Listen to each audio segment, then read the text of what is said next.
Hello everyone, welcome to another brand new video. And in this video, I will show you how to put text into perspective. So let's open our Photoshop software. And as you can see, there is a billboard here. And I really want to put a text on this billboard in perspective. How can I do it? Well, it's really quick and simple. First, type in whatever you want to write into the billboard. Let's keep this default text.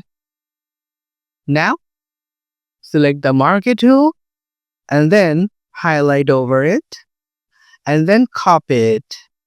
Now, hit Ctrl D to deselect it and then you can hide the layer.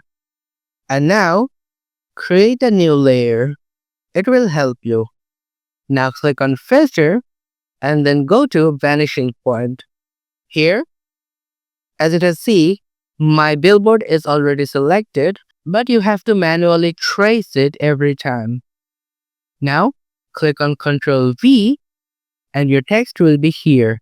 If you drag it on the billboard, you will see that your text is finally under perspective.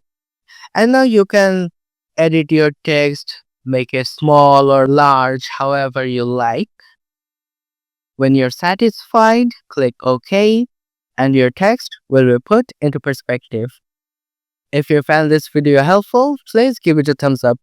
If you have any questions, comment below and we'll be more than happy to answer it for you. And if you want to see us more on your For You page, subscribe to our channel.